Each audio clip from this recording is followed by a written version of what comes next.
Hello everyone, आप लोगों का स्वागत है टीचिंग दर्पण पर। आप सब देख रहे थे बीपीएससी घटना चक्र बुक पुनर्वलोकन, जो कि बीपीएससी द्वारा पूछे गए समस्त पीवाईक्यू उसमें दिए गए हैं, जो आने वाले सभी एग्जाम के लिए बहुत ही महत्वपूर्ण है और टीआरई 4 के लिए तो अति महत्वपूर्ण है। तो बने रहिएगा वीडियो में फ्रेंड। आज के नए वीडियो में नया मैराथन, जो कि नया टॉपिक है मौर्योत्तर काल। पिछला वीडियो ना देखे हो तो देख लीजिएगा फ्रेंड, उसमें प्राचीन इतिहास का भाग 1 जो है कंप्लीट कराया गया है, जो कि बहुत ही इंपॉर्टेंट टॉपिक उसमें कवर कराए गए हैं फ्रेंड। तो वीडियो ना देखे हो तो देख लीजिएगा, डिस्क्रिप्शन बॉक्स में वीडियो पड़ा हुआ है। तो चलिए आज के वीडियो में आपका स्वागत है फ्रेंड। टीचिंग दर्पण को ज़्यादा से ज़्यादा लाइक शेयर सब्सक्राइब कीजिएगा। सब्सक्राइब इसलिए ताकि आपको नए नए वीडियो का नोटिफिकेशन मिलता रहे। और कमेंट बॉक्स में बताइएगा, कोई सलाह हो सुझाव हो तो कमेंट करके बताइएगा आपको वीडियो कैसा लग रहा है, और कोई त्रुटि हो तो क्षमा कीजिएगा फ्रेंड। तो चलिए आज के नए वीडियो में मौर्य काल से शुरुआत करते हैं, जिसमें पहला क्वेश्चन है, ताम्रपत्र लेख दर्शाते हैं कि प्राचीन काल में बिहार के राजाओं का संपर्क था वर्मा से, थाईलैंड से, कंबोडिया से, जावा या सुमात्रा से। तो बताइएगा फ्रेंड, ताम्र लेख दर्शाते हैं कि प्राचीन काल में बिहार के राजाओं का संपर्क था, तो ये जावा सुमात्रा से संपर्क था। फैक्ट देख लीजिए फ्रेंड, पालवंशी शासक देवपाल बौद्ध मतानुयायी था। लेखों में उसे परम सौगात कहा गया है।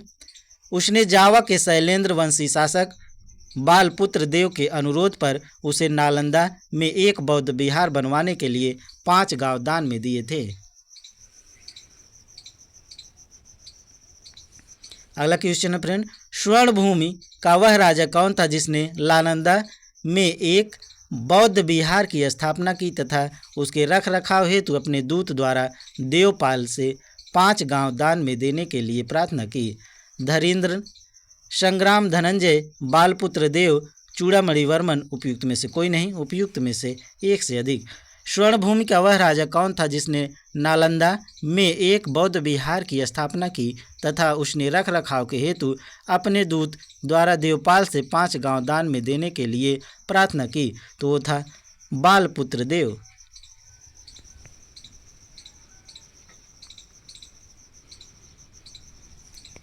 किस अभिलेख में रुद्रदामन प्रथम की विभिन्न उपलब्धियां वर्णित है? जूनागढ़ अभिलेख, भीतरी, नासिक या सांची?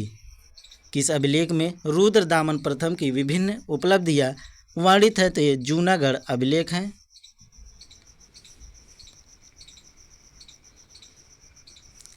गुजरात के जूनागढ़ से रुद्रदामन का एक अभिलेख प्राप्त हुआ है। यह जिस शिला पर उत्कीर्ण है उसी पर अशोक के 14 प्रज्ञापनों की एक प्रति तथा स्कंदगुप्त के 2 लेख भी खुदे हुए हैं। यह विशुद्ध संस्कृत भाषा तथा ब्राह्मी लिपि में लिखा गया है। इसे रुद्रदामन की विभिन्न उपलब्धियों पर सुंदर प्रकाश डाला गया है।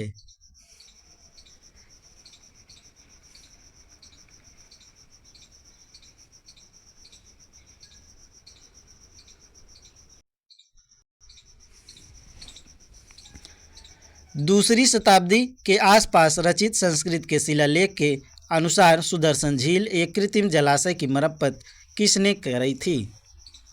तो बताना फ्रेंड, दूसरी शताब्दी के आसपास रचित संस्कृत के शिलालेख के अनुसार सुदर्शन झील एक कृत्रिम जलाशय की मरम्मत किसने कराई थी?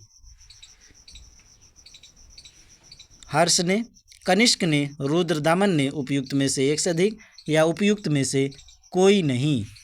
तो बताइए फ्रेंड, किसने कराई थी? ये कराए थे रुद्रदामन ने। ध्यान रखिएगा फ्रेंड, बहुत ही इंपॉर्टेंट क्वेश्चन है।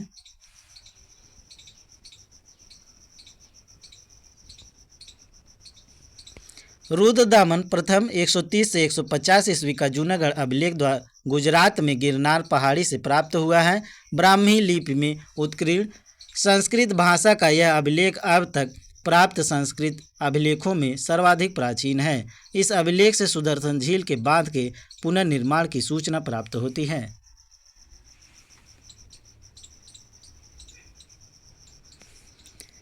इसमें से किसने सर्वप्रथम व्यापक पैमाने पर स्वर्ण मुद्रा का प्रचलन किया? पुष्यमित्र शुंग ने, मेनांडर ने, विम कडफिसेस ने, गौतमी पुत्र सतकर्णी ने, उपयुक्त में से कोई नहीं, उपयुक्त में से एक से अधिक।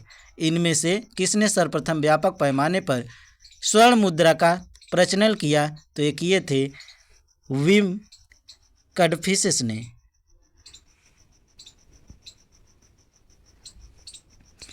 कुषाण शासकों द्वारा व्यापक पैमाने पर स्वर्ण मुद्रा का प्रचलन प्रारंभ करना भारतीय उपमहाद्वीप में उनका सबसे महत्वपूर्ण योगदान था। कुषाण शासक विम कडफिसेस को स्वर्ण मुद्राओं के प्रचलन का श्रेय प्राप्त है।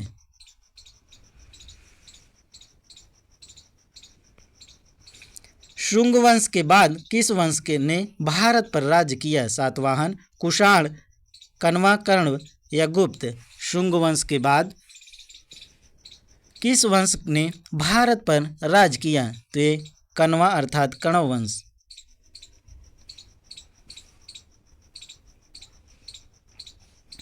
शुंग वंश का अंतिम राजा देवभूति अपने आमात्य वासुदेव के षड्यंशों द्वारा मार डाला गया। वासुदेव ने जिस नवीन राजवंश की नींव डाली वह कण्व या कण्वान नाम से जाना जाता है। शुंगों के समान यह भी ब्राह्मण वंश था। अगला टॉपिक है फ्रेंड, गुप्त एवं गुप्तोत्तर युग।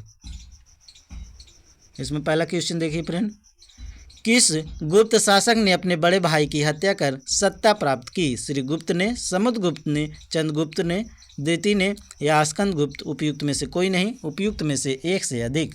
किस गुप्त शासक ने अपने बड़े भाई की हत्या कर सत्ता प्राप्त की? तो चंद्रगुप्त द्वितीय था।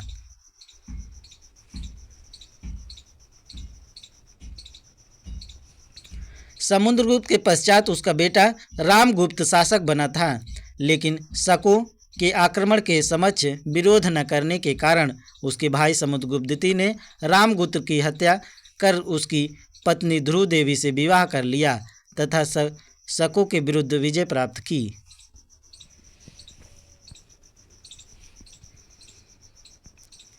प्राचीन भारत का नेपोलियन किसे कहा जाता है? बहुत ही इंपॉर्टेंट क्वेश्चन है फ्रेंड। चंद्रगुप्त मौर्य को, पुष्यमित्र को, कनिष्क को या समुद्रगुप्त को?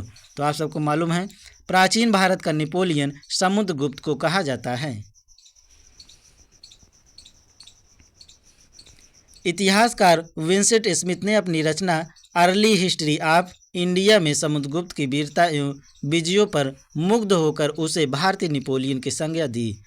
समुद्रगुप्त की विजयों का वर्णन प्रयाग प्रशस्ति में मिलता है। इसके लेखक हरिसेन थे। गुप्त सम्राट जिसने हुड़ों को पराजित किया था थे समुद्रगुप्त, चंद्रगुप्त द्वितीय, स्कंदगुप्त, रामगुप्त।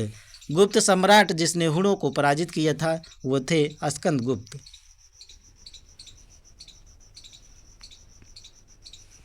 हुड़ों का पहला भारतीय आक्रमण गुप्त सम्राट स्कंदगुप्त के शासनकाल में 455 ईसा पूर्व में हुआ तथा स्कंदगुप्त के हाथों वे बुरी तरह परास्त हुए।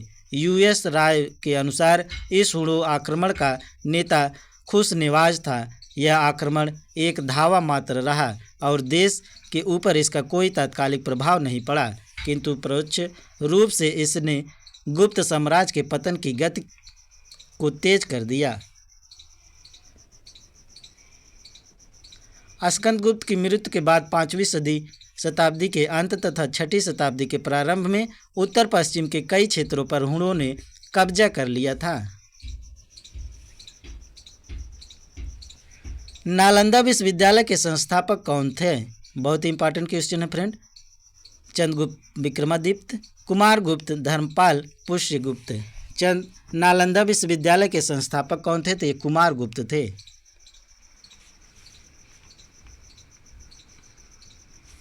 वेनसांग के अनुसार नालंदा विश्वविद्यालय का संस्थापक शक्रादित्य था, जिसने बौद्ध धर्म के त्रिरत्नों के प्रति महती श्रद्धा के कारण इसकी स्थापना करवाई थी। शक्रादित्य की पहचान कुमारगुप्त प्रथम 415 से 455 ईस्वी से की जाती है। कुमारगुप्त की प्रसिद्ध उपाधि महेंद्रादित्य थी।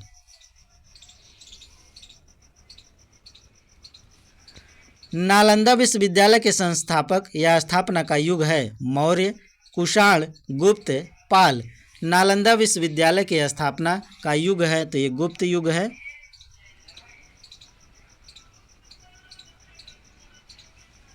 नालंदा एक विख्यात बौद्ध पीठ एवं विश्वविद्यालय था।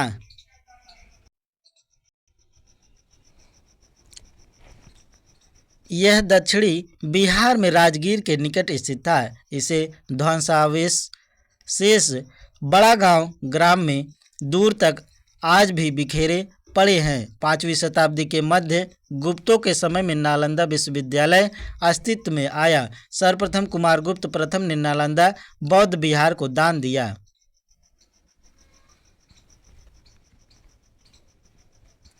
और बाद में बुद्धगुप्त तथा गुप्त तथा बालदित्य नामक गुप्त शासकों ने भी इस विहार को दान दिए।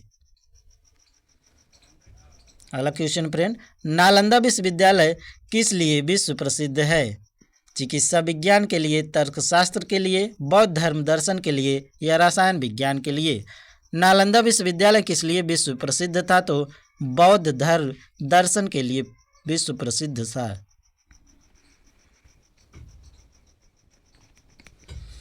यह बौद्ध दर्शन के अध्ययन के लिए विश्व प्रसिद्ध था। उसी के अध्ययन के लिए चीन यात्री वेनसांग यहाँ आया था।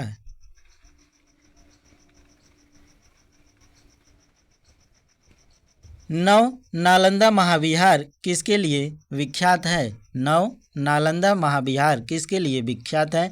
वेनसांग स्मारक, महावीर का जन्म स्थान, पाली अनुसंधान संस्थान, संग्रहालय के लिए। तो ये पाली अनुसंधान संस्थान के लिए विश्व विख्यात था।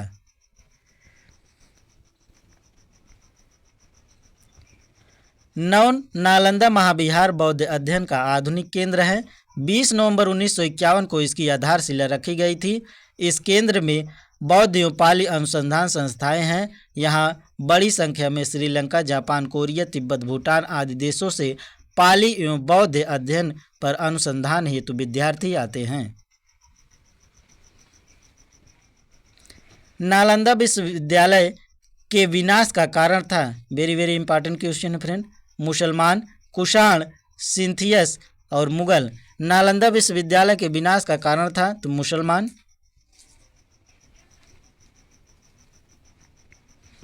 नालंदा विश्वविद्यालय बख्तियार खिलजी के अधीन तुर्क मुस्लिम आक्रमणकारियों द्वारा नष्ट किया गया था। यह भारत में बौद्ध मत के पतन के लिए अंतिम प्रहार के रूप में देखा जाता है। अगला क्वेश्चन फ्रेंड, नीचे दिए वक्तव्य दिए गए हैं जिनमें से कथन एक और दूसरा कारण आर को दोनों ध्यानपूर्वक कर पढ़िए। तो कथन दिया है फ्रेंड, 12वीं शताब्दी के अंत तक नालंदा महाविहार का पतन हो गया। कारण दिया है महाविहार को राजकीय प्रशय मिलना बंद हो गया।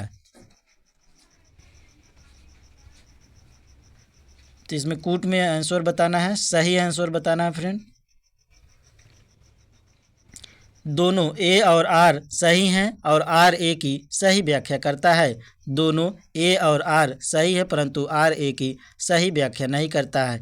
ए सही है परंतु आर गलत है, ए गलत है परंतु आर सही है। तो इसमें जो है बी विकल्प सही है फ्रेंड। इसमें बी विकल्प जो है सत्य है। दोनों में ए और आर सही है परंतु आर ए की सही व्याख्या नहीं करता है।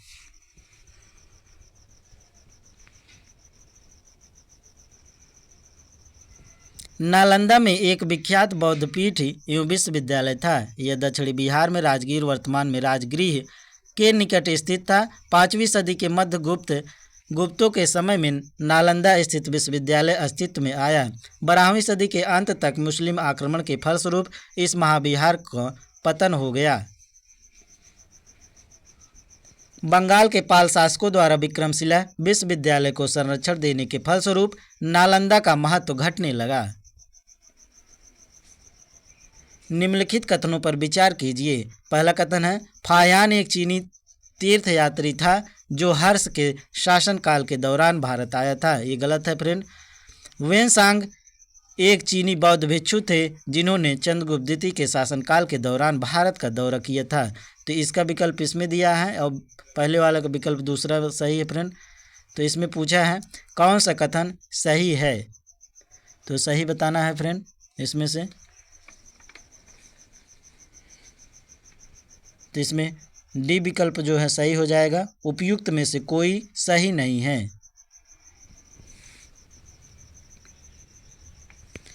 फाहियान एक चीनी यात्री था और उसने चंद्रगुप्त द्वितीय के शासनकाल के दौरान भारत का दौरा किया था। वहाँ के लोगों के जीवन का विस्तृत विवरण लिखा, जिसने उसने अपने विवरण में राजा के नाम का उल्लेख नहीं किया। चीनी यात्री वेनसांग ने सम्राट हर्ष के शासनकाल के दौरान भारत का दौरा किया था। उन्होंने हर्ष द्वारा नालंदा में निर्मित कई मंजिलों वाले मठ की महिमा का वर्णन किया है। उन्होंने अपने विवरण में उल्लेख किया है कि हर्ष के काल में शूद्र कृषक करते थे। उन्होंने अपने वृत्तांत में इलाहाबाद, जिसे प्रयाग के नाम से जाना जाता है, में आयोजित सम्मेलन का भी उल्लेख किया है। इत्सिंग 7वीं शताब्दी के चीनी बौद्ध तीर्थयात्री और अनुवादक था। उन्होंने 7वीं शताब्दी के दौरान भारत आए 60 चीनी तीर्थयात्रियों के जीवन को लिखा।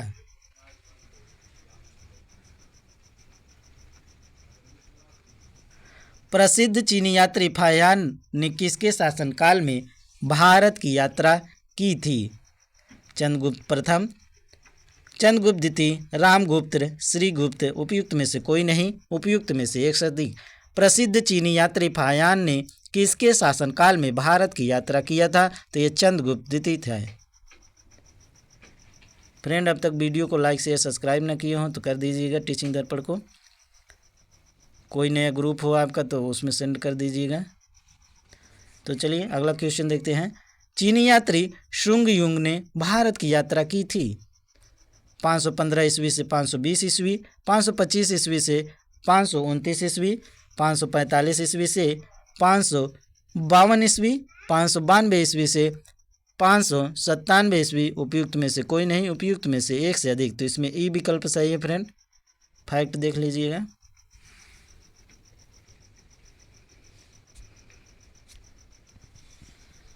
चीनी यात्री शुंग युंग ने 518 ईस्वी से 521 ईस्वी तक भारत की यात्रा की। इसने अपनी 3 वर्षों की यात्रा में बौद्ध धर्म की प्रतियां एकत्रित की थी। चीनी यात्री इसिंग ने बिहार का भ्रमण किया लगभग 405 ईस्वी में, 635 ईस्वी में, 637 ईस्वी में। उपयुक्त में से कोई नहीं। चीनी यात्री इसिंग ने बिहार का भ्रमण किया तो ये उपयुक्त में से कोई नहीं। चीनी यात्री इसिंग ने 671 से 695 ईस्वी, जब तक युवक था, अपने 37 बौद्ध सहयोगियों के साथ बौद्ध धर्म के अवशेषों को देखने की इच्छा से पाश्चात्य विश्व का भ्रमण करने का निश्चय किया। बाद में उसके साथियों ने उसका साथ छोड़ दिया तथा वह अकेले कैटन नगर से जहाज में बैठकर भारत की यात्रा पर चल पड़ा।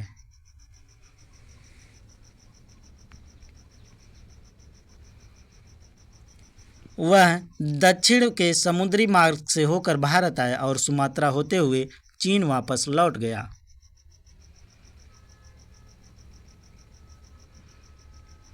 नगरों का क्रमिक पतन किस काल की एक महत्वपूर्ण विशेषता थी? गुप्त काल की, प्रतिहार युग की, राष्ट्रकूट की, सातवाहन युग की?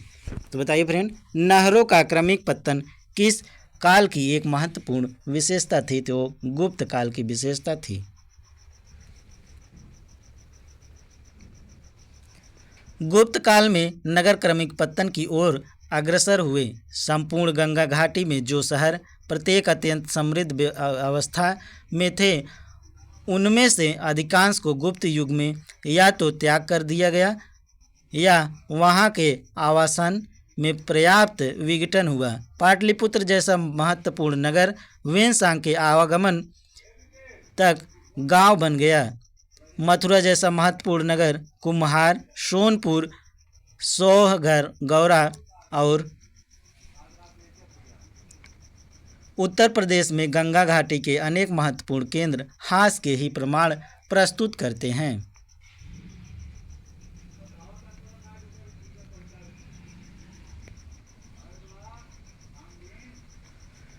निम्नलिखित में से कौन सा बंदरगाह गुप्त काल में उत्तर भारतीय व्यापार के लिए उपयोग किया जाता है? कल्याण, ताम्रलिप्ति, भड़ौच, काम्बे या उपयुक्त में से कोई नहीं, उपयुक्त में से एक से अधिक। निम्नलिखित में से कौन सा बंदरगाह गुप्त काल में उत्तर भारतीय व्यापार के लिए उपयोग किया जाता था? तो ये विकल्प ई सही है फ्रेंड।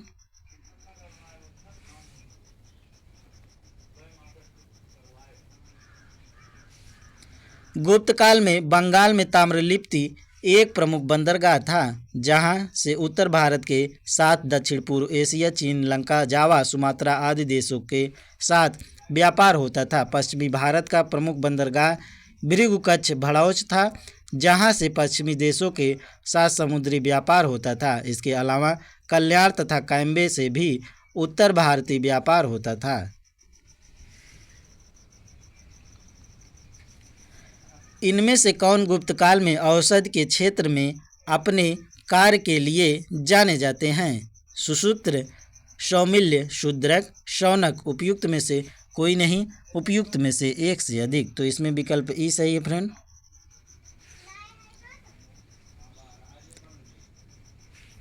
उपयुक्त प्रश्न की व्याख्या देखें। ज्ञातव्य है कि बिहार लोक सेवा आयोग ने अपने अंतिम उत्तर पत्रक में इस प्रश्न का सही विकल्प जो है ए माना है। किस शासक वंश ने मंदिरों एवं ब्राह्मणों को सबसे अधिक ग्राम अनुदान में दिया था? गुप्त वंश, पाल वंश, राष्ट्रकूट, प्रतिहार। किस शासक वंश ने मंदिरों एवं ब्राह्मणों को सबसे अधिक ग्राम अनुदान दिया था? तो गुप्त वंश था।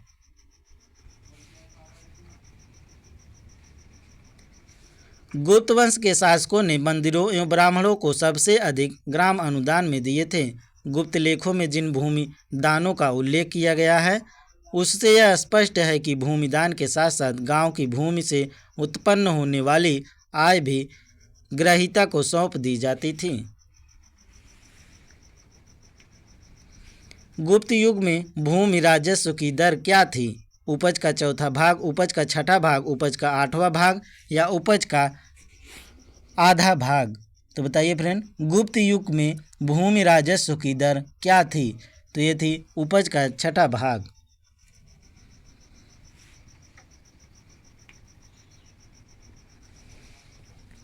गुप्त काल में जो लोग राज की भूमि पर कृषि करते थे, उन्हें अपनी उपज का एक भाग राजा को कर के रूप में देना पड़ता था, जो षष्ठांश होता था। गुप्त अभिलेखों में भूमि कर को भाग अथवा उड़ग कहा जाता था। किस प्रकार की भूमि को अपरहत कहा जाता था? बिना जोती हुई जंगली भूमि, सिंचित भूमि, घने जंगल वाली भूमि, जोती हुई भूमि। उपयुक्त में से कोई नहीं, उपयुक्त में से एक से अधिक। किस प्रकार की भूमि को अपरहत कहा जाता था? तो बिना जोती हुई भूमि को अपरहत कहा जाता था। बिना जोती हुई भूमि वह भूमि जिस पर खेती न की जा गई हो को अपरहत भूमि कहा जाता था। यह गुप्तकालीन राजस्व व्यवस्था का एक पद टर्म है। गुप्त काल में शीशे के सिक्कों की एक बड़ी संख्या जारी की गई। सातवाहनों द्वारा, शकों द्वारा, कुषाणों द्वारा, मौर्यों द्वारा। गुप्त काल में शीशे के सिक्कों की एक बड़ी संख्या जारी की गई। तो ये जारी की गई थी सातवाहनों के द्वारा।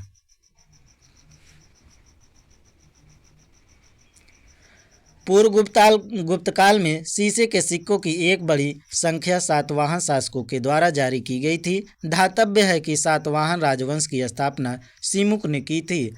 इसकी वास्तविक राजधानी प्रतिष्ठान या पैठन में अवस्थित थी। पुराणों में इस राजवंश को आंध्रभृत या आंध्र जाति कहा गया।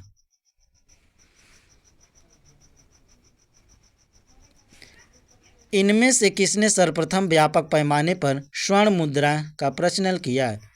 पुष्यमित्र शुंग ने, मिंडार ने, विमकंडफिसेस ने, गौतमी पुत्र सतकर्णी ने या उपयुक्त में से कोई नहीं, उपयुक्त में से एक से अधिक। तो ये रिपीटेड क्वेश्चन है फ्रेंड, इनमें से किसने सर्वप्रथम व्यापक पैमाने पर स्वर्ण मुद्रा का प्रचलन किया?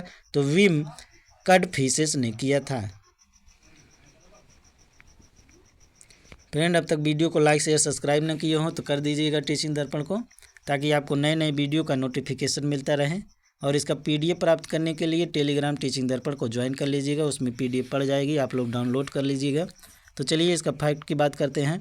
कुषाण शासकों द्वारा व्यापक पैमाने पर स्वर्ण मुद्रा का प्रचलन प्रारंभ करना भारतीय उपमहाद्वीप में उनका सबसे महत्वपूर्ण योगदान था।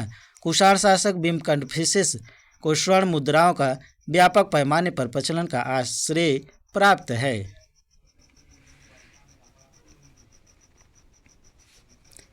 प्रसिद्ध इलाहाबाद प्रशस्ति का लेखक कौन है? कालिदास, हरिशेन, रविकीर्ति, शूद्रक। उपयुक्त में से कोई नहीं, उपयुक्त में से एक से अधिक। बीपीएससी सीडीपीओ प्री 2022 में पूछा गया क्वेश्चन है फ्रेंड, तो ये कभी भी रिपीट हो सकता है।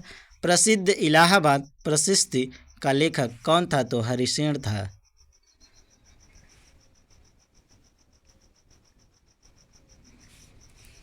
प्रसिद्ध इलाहाबाद प्रशस्ति का लेखक हरिशेन था। हरिशेन ने इलाहाबाद के अशोक स्तंभ पर समुद्रगुप्त के विषय में प्रशंसात्मक वर्णन प्रस्तुत किया है, जिसे प्रयाग प्रशस्ति कहा जाता है। इस प्रशस्ति में समुद्रगुप्त के प्रशासनिक पदाधिकारियों के भी नाम मिलते हैं, जो निम्नलिखित हैं: संधि, विग्रह, कुमार, मात्य तथा महादंड नायक आदि।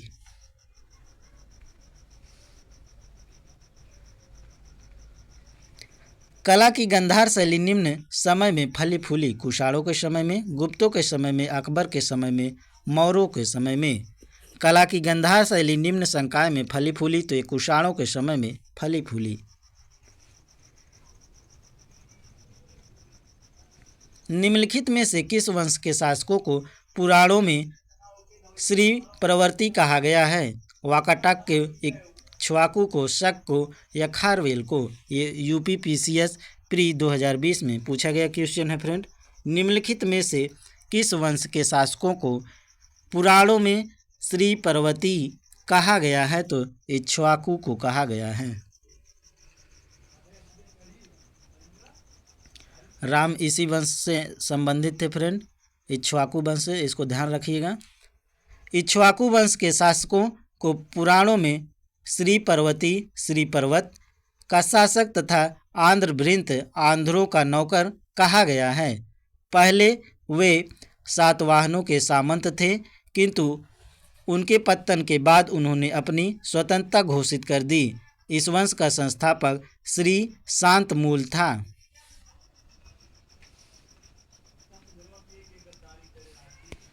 वर्धन राजवंशी की स्थापना किसने की? वर्धन राजवंशी की स्थापना किसने की? पुष्यभूति, राजवर्धन, आदित्यवर्धन, प्रभाकर वर्धन। उपयुक्त में से कोई नहीं, उपयुक्त में से एक से अधिक। 67वीं बीपीएससी प्री री एग्जाम 2022 में पूछा गया क्वेश्चन है फ्रेंड, तो ये रिपीट हो सकता है। वर्धन राजवंश की स्थापना किसने की थी? तो ये पुष्यभूति ने की थी। बाणभट्ट की रचना हर्षचरित के अनुसार वर्धन वंश की स्थापना पुष्यभूति नामक व्यक्ति ने थानेश्वर में की थी। हर्षवर्धन इस वंश का सबसे महान शासक था। कवि बाणभट्ट निवासी था पाटलिपुत्र का, थानेश्वर का, भोजपुर का। उपयुक्त में से कोई नहीं, तो कवि बाणभट्ट निवासी था, तो ये उपयुक्त में से कोई नहीं। बाणभट्ट का जन्म बिहार में सोन नदी के किनारे अवस्थित प्रीतिकूटा नामक गांव में हुआ था।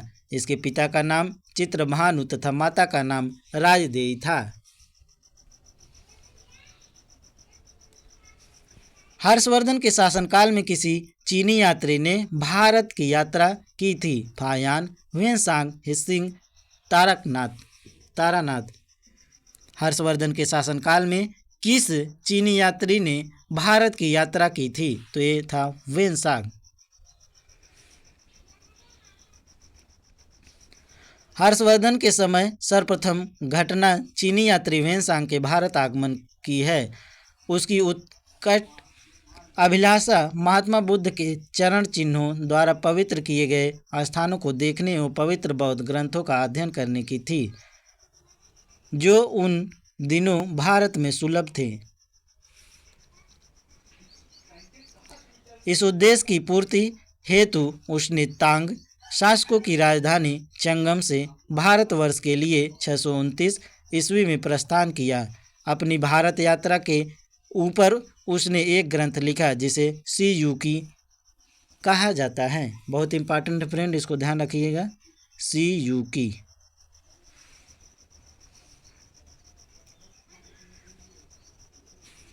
ह्वेनसांग की भारत में यात्रा के समय सूती कपड़ों के उत्पादन के लिए सबसे प्रसिद्ध नगर था वाराणसी, मथुरा, पाटलिपुत्र, कांची।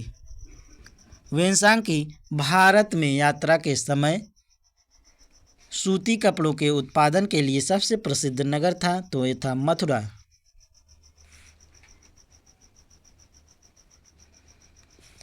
चीनी यात्री ह्वेनसांग हर्षवर्धन 606-647 ईस्वी के समय में भारत आया था। इसके अनुसार मथुरा उस समय सूती वस्त्रों के लिए प्रसिद्ध था, जबकि वाराणसी रेशमी वस्त्रों के लिए प्रसिद्ध था। ह्वेनसांग बताता है कि थानेश्वर की प्रसिद्ध या समृद्ध का प्रधान कारण वहाँ का व्यापार ही था। बाढ़ ने थानेश्वर नगरी को अतिथियों के लिए चिंतामणि भूमि तथा व्यापारियों के लिए लाल भूमि बताया है।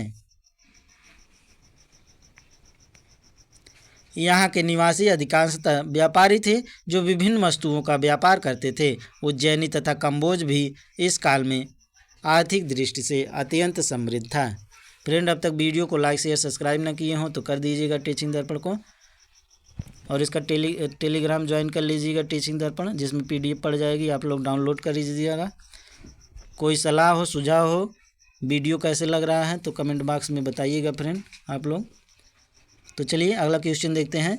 चीनी यात्री ह्वेनसांग ने किस विश्वविद्यालय में अध्ययन किया था? तक्षशिला में, विक्रमशिला में, मगध में, नालंदा में।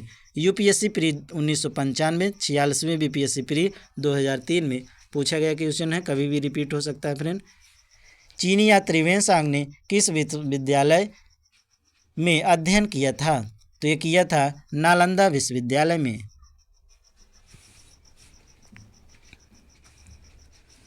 637 ईस्वी में ह्वेनसांग नालंदा विश्वविद्यालय गया। इस समय यहाँ के कुलपति आचार्य शीलभद्र थे। लगभग 1.5 वर्ष तक नालंदा में निवास कर उसने योगा शास्त्र का अध्ययन किया। इसके बाद वह बंगाल, उड़ीसा, धान ने कटक होता हुआ कांची पहुँचा। अपनी यात्रा के दूसरे दौर में ह्वेनसांग पुनः नालंदा आया और वहाँ उसने व्याख्यान दिए। अगला टॉपिक है फ्रेंड, प्राचीन भारत में स्थापत्य कला। प्राचीन भारत में स्थापत्य कला, इसमें पहला क्वेश्चन है फ्रेंड, खजुराहो मंदिर स्थापत्य के निर्माण में सहयोगी थे चंदेल, गुर्जर, प्रतिहार, चाहमान, परमार। खजुराहो मंदिर स्थापत्य के निर्माण में सहयोगी थे तो ये चंदेल थे।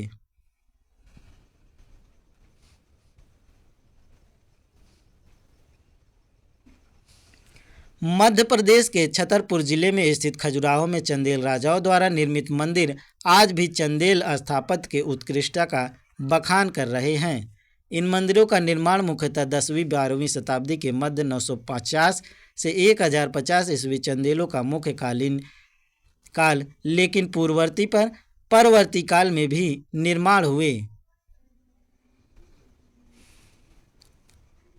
के बीच में कराया गया था।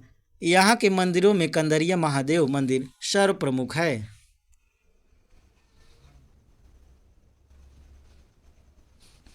बुद्ध की प्राचीनतम प्रतिमा किस शैली में प्राप्त है? गांधार शैली, मथुरा शैली, मौर्य शैली, गुप्त शैली। उपयुक्त में से कोई नहीं, उपयुक्त में से एक से अधिक।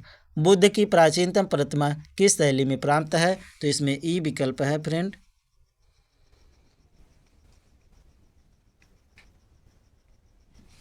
कुषाण काल में ही गांधार एवं मथुरा कला शैली के तहत बुद्ध एवं बोधिसत्वों की बहुसंख्यक मूर्तियां का बैठी एवं खड़ी स्थिति में निर्माण हुआ। वी.एस. अग्रवाल के मतानुसार सर्वप्रथम मथुरा में ही बुद्ध मूर्तियों का निर्माण किया गया, जहां इसके लिए पर्याप्त आधार था। वेनसांग के विवरण के अनुसार बुद्ध की प्रथम प्रतिमा कौशाम्बी में बनी थी, परंतु अनेक विद्वान महात्मा बुद्ध की प्रथम प्रतिमा के निर्माण का श्रेय गांधार कला को देते हैं। अतः निश्चित तौर पर यह नहीं कहा जा सकता है कि बुद्ध की प्रथम प्रतिमा किस शैली में बनी है। अगला क्वेश्चन फ्रेंड, कला की गांधार शैली निम्न समय में फली फूली। कुषाणों के समय में, गुप्तों के समय में, अकबर के समय में, मौर्य के समय में। 38वीं बीपीएससी प्री 1992-93 में पूछा गया क्वेश्चन है फ्रेंड। कला की गांधार शैली निम्न समय में फली फूली, तो ये कुषाणों के समय में फली फूली थी।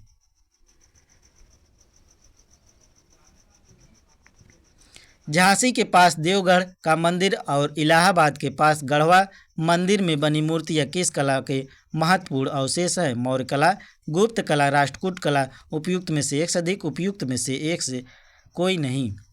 तो बताइए फ्रेंड, झांसी के पास देवगढ़ का मंदिर और इलाहाबाद के पास गढ़वा मंदिर में बनी मूर्तियाँ किस कला के महत्वपूर्ण अवशेष हैं? तो ये गुप्त कला के महत्वपूर्ण अवशेष हैं। देवगढ़ का दशावतार मंदिर जो वर्तमान में उत्तर प्रदेश के ललितपुर जिले में अवस्थित है, यह गुप्तकालीन मंदिर है। वहीं इलाहाबाद प्रयागराज में गढ़वा किले में निर्मित गढ़वा मंदिर भी गुप्तकालीन है। बोधिसत्व पद्मप्राणी की पेंटिंग स्थित है बादामी में, बाग में, एलोरा में, अजंता में। 59वीं बीपीएससी प्री 2023 में पूछा गया क्वेश्चन। ये ताज़ा क्वेश्चन है फ्रेंड, तो इसको वेरी इंपॉर्टेंट लगाइएगा, ये रिपीट हो सकता है। बोधिसत्व पद्मपाणि की पेंटिंग स्थित है, तो ये अजंता में स्थित है।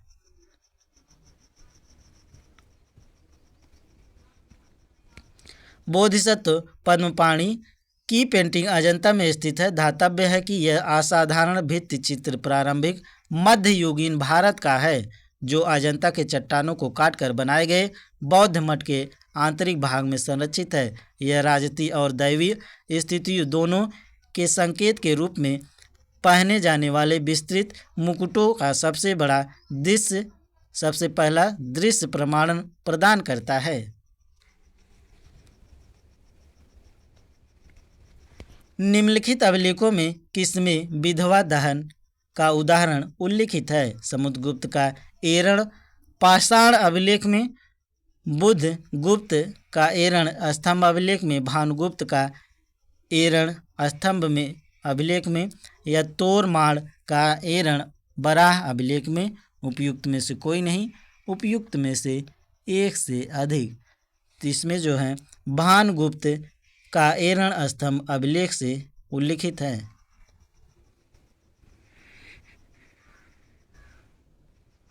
भानुगुप्त के एरण अभिलेख से विधवा दहन अर्थात सती का उदाहरण मिलता है। इस अभिलेख में किस भोजराज नामक सेनापति की मृत्यु पर उसकी पत्नी ने सती होने का उल्लेख है। यह अभिलेख 510 ईस्वी का है। एरण मध्य प्रदेश के सागर जिले में विदिशा के निकट बेतवा नदी के किनारे स्थित है।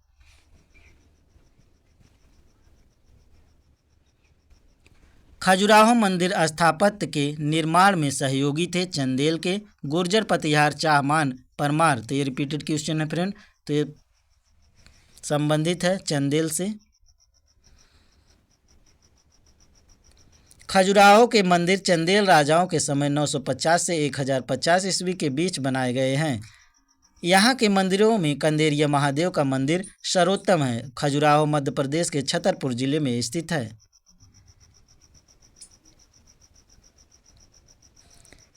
बराबुदुर विश्व में सबसे अद्भुत स्तूप है और इसकी मूर्ति और मूर्तिकला किसका शानदार उदाहरण है? भारत तिब्बत कला, भारत कंबोडिया कला, भारत चंपा कला, भारत जावा कला। उपयुक्त में से कोई नहीं, उपयुक्त में से एक से अधिक।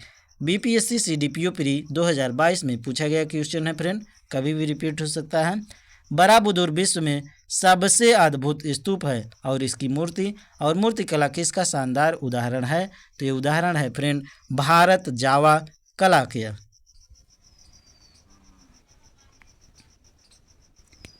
बराबुदुर बोरोबुदुर स्तूप इंडोनेशिया के जावा द्वीप में स्थित है। इसकी मूर्ति और मूर्तिकला भारत जावा कला का उदाहरण है। इस स्तूप का निर्माण 8 से 9वीं शताब्दी में हुआ था, तो इसको ध्यान रखिएगा फ्रेंड।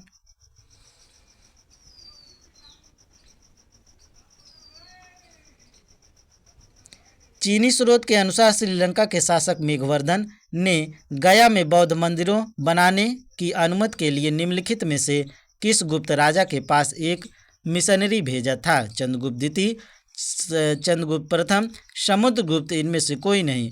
ये 59वीं बीपीएससी प्री 2023 में पूछा गया क्वेश्चन है फ्रेंड, ताज़ा क्वेश्चन है, तो इसको ध्यान रखिएगा। चीनी स्रोत के अनुसार श्रीलंका के शासक मेघवर्धन ने गया में बौद्ध मंदिरों बनाने की अनुमति के लिए निम्नलिखित में से किस गुप्त राजा के पास एक मिशनरी भेजा? तो ये थे समुद्रगुप्त।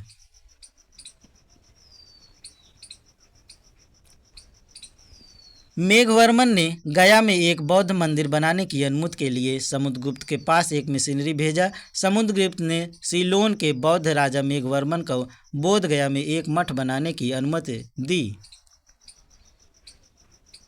अगला टॉपिक है फ्रेंड, दक्षिण भारत, चोल, चालुक्य, पल्लव एवं संगम युग। इसमें पहला क्वेश्चन देखिए फ्रेंड, चोल वंश का संस्थापक कौन था? चोल वंश का संस्थापक कौन था? विजयालय, करिकाल, आदित्य प्रथम, राजा राज प्रथम, उपयुक्त में से कोई नहीं, उपयुक्त में से एक से अधिक। चोल वंश का संस्थापक कौन था? तो ये था विजयालय।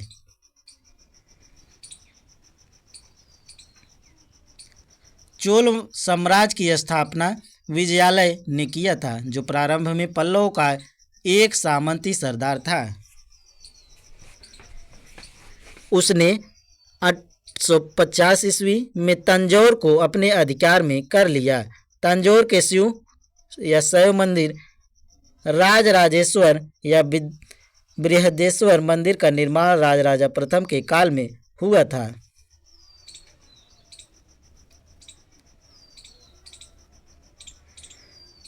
चोल काल किसके लिए प्रसिद्ध था? ग्राम पंचायत, विलेज असेंबली के लिए, राष्ट्रकूट राजवंश के साथ युद्ध के लिए, या श्रीलंका के साथ व्यापार के लिए, या तमिल संस्कृत की उन्नति के लिए। उपयुक्त में से कोई नहीं, उपयुक्त में से एक से अधिक। चोल काल किसके लिए प्रसिद्ध था? तो ये ग्राम पंचायत के लिए, विलेज असेंबली के लिए प्रसिद्ध था। चोल शासक की सबसे उल्लेखनीय विशेषता स्वायत्ता शासी ग्रामीण संस्थाओं के संचालन में परिलक्षित होती है।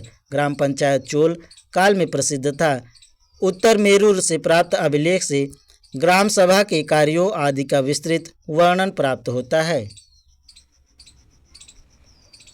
कौन सा मध्यकालीन भारतीय साम्राज्य व्यापक स्तर पर स्थानीय स्वशासन के लिए प्रसिद्ध था? चालुक्य, चोल, सोलंकी, परमार। उपयुक्त में से कोई नहीं, उपयुक्त में से एक से अधिक। 66वीं बीपीएससी प्री 2020 में पूछा गया क्वेश्चन है फ्रेंड, कौन सा मध्यकालीन भारतीय साम्राज्य व्यापक स्तर पर स्थानीय स्वशासन के लिए प्रसिद्ध था? तो ये प्रसिद्ध था फ्रेंड चोल शासक।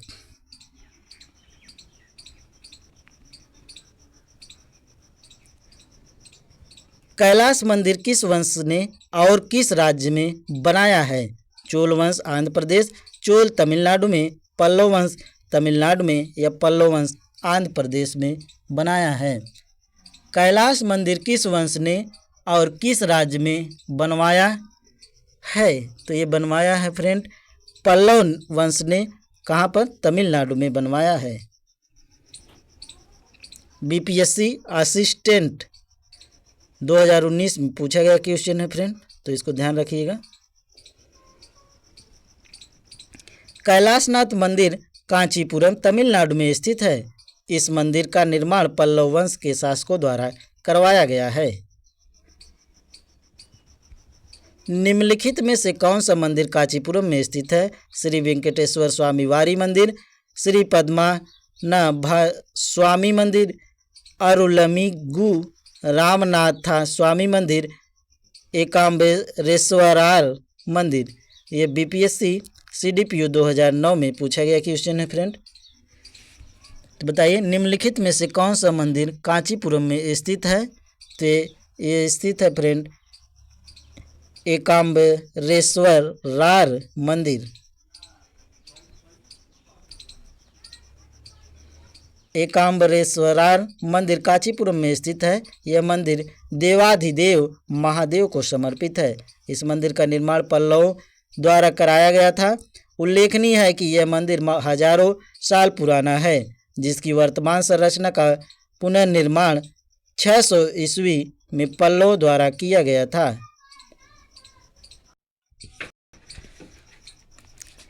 तंजावुर में बृहदेश्वर मंदिर का निर्माण किस राजा द्वारा करवाया गया था।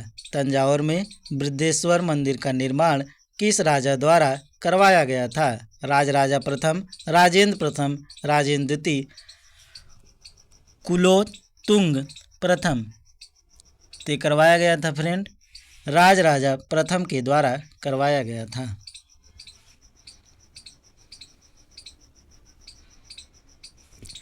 बृहदेश्वर मंदिर तमिलनाडु के तंजौर जिले में स्थित है। एक हिंदू मंदिर है जो 11वीं सदी के आरंभ में बनाया गया था। मंदिर का निर्माण 1003 से 1010 ईस्वी के बीच चोल शासक राजराजा प्रथम चोल ने करवाया था। इनके नाम पर इसे राजराजेश्वर मंदिर भी कहा जाता है। इस मंदिर का निर्माण द्रविड़ शैली में किया गया है। निम्नलिखित राजवंशों में किसका उल्लेख संगम साहित्य में नहीं हुआ है। कदम्ब का, चेर का, चोल का, पांड्य का। एक तलस्वी बीपीएससी प्री 1996 में पूछा गया क्वेश्चन है फ्रेंड। निम्नलिखित राजवंशों में किसका उल्लेख संगम साहित्य में नहीं हुआ। तो कदम्ब का उल्लेख नहीं हुआ है।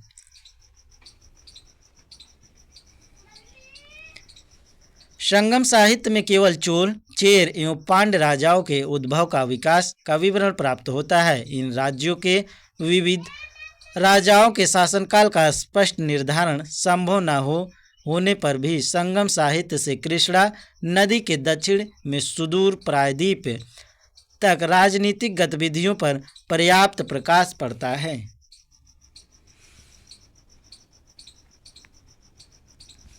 संगम युग में उरेयूर किस लिए विख्यात था। मसालों के व्यापार का महत्वपूर्ण केंद्र, कपास के व्यापार का महत्वपूर्ण केंद्र, विदेशी व्यापार का महत्वपूर्ण व्यापारिक केंद्र, आंतरिक व्यापार का महत्वपूर्ण केंद्र।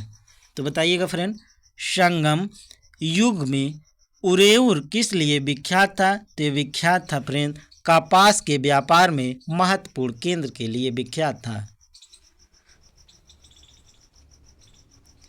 तमिलनाडु के तिरुचिरापल्ली में अवस्थित कावेरी नदी के तट पर उरेयूर संगमकालीन चोलों की राजधानी थी।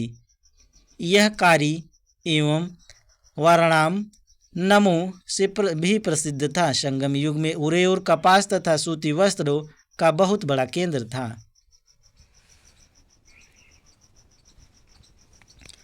दक्षिण भारत के मंदिरों के आकर्षक द्वारा क्या कहलाते हैं। शिखर, गोपुरम, देवालय, मंडपम।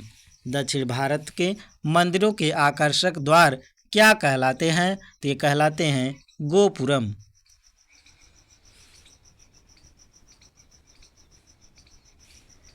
दक्षिण के मंदिरों के आकर्षण द्वार को गोपुरम कहते हैं। पांड्यों चोलों के राज्यकाल में द्रविड़ शैली पनपती रही। पांड्य काल में मंदिर छोटे होते थे, किंतु उनके प्रांगण के चारों ओर अनेक प्राचीर बनाए जाते थे। इनके प्रवेश द्वार, जिन्हें गोपुरम कहा जाता था, भव्य, विशाल और प्रचुर मात्रा में शिल्पकारिता से अलंकृत होते थे। चोलकालीन वास्तुकला की विशेषता मंदिर नहीं अपितु गोपुरम है। रोमन साम्राज्य से व्यापारिक संबंध किसने स्थापित किए। कुषाणों ने, चेर ने, पश्चिमी शक ने, वाकाटक ने, उपयुक्त में से कोई नहीं, उपयुक्त में से एक से अधिक। तो ये 67वीं बीपीएससी री एग्जाम प्री 2022 में पूछा गया क्वेश्चन है फ्रेंड। रोमन साम्राज्य से व्यापारिक संबंध किसने स्थापित किए? तो ये स्थापित किए थे फ्रेंड चेर ने।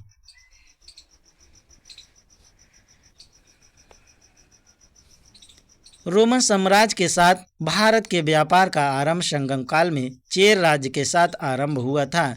अरिकोमेडु से कई रोमन वस्तुएं प्राप्त हुई।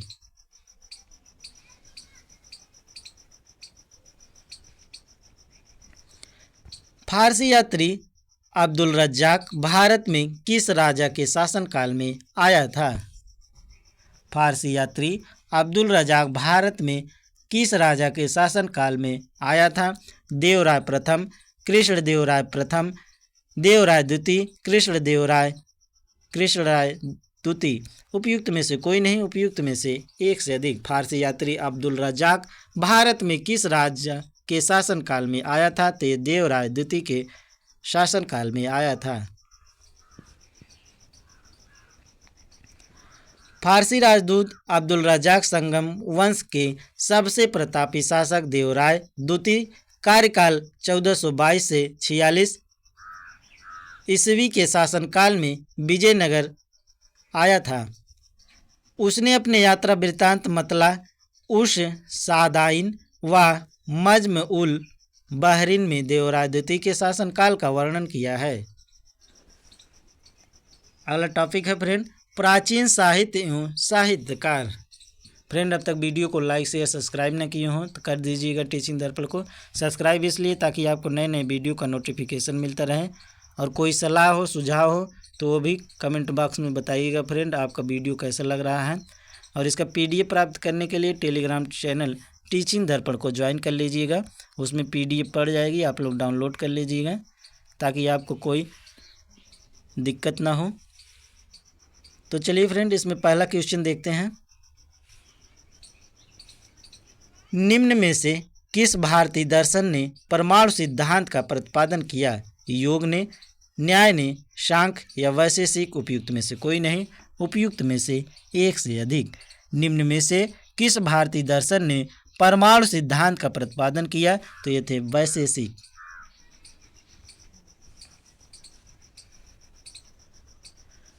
वैशेषिक दर्शन के अनुसार सृष्टि का निर्माण परमाणुओं से हुआ है।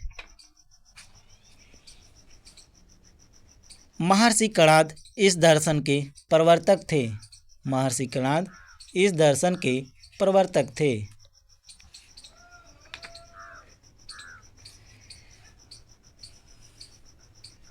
अगला क्वेश्चन देखिए फ्रेंड ब्राह्मी लिपि का सर्वप्रथम किसने पढ़ा? तो ये रिपीटेड क्वेश्चन है फ्रेंड, बहुत ही इंपॉर्टेंट क्वेश्चन है ये, इसको घोट कर पी जाइए। ए कनिंघम, AH दानी, ब्लूलर, जेम्स प्रिंसेप। 38वीं BPSC और 52वीं BPSC में प्री एग्जाम 2008 में पूछा गया क्वेश्चन है। ब्राह्मी लिपि को सर्वप्रथम किसने पढ़ा? तो जेम्स प्रिंसेप ने पढ़ा था।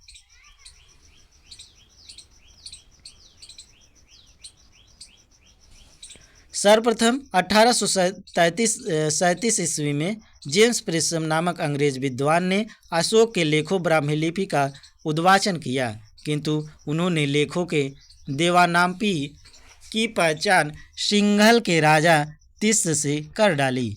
कालांतर में यह तथ्य प्रकाश में आया कि सिंघली अनुश्रुतियों, दीपवंश तथा महावंश में यह उपाधि अशोक के लिए प्रयुक्त की गई। अंततः वर्ष 1915 में मास्की कर्नाटक से प्राप्त लेख में अशोक नाम भी पढ़ लिया गया।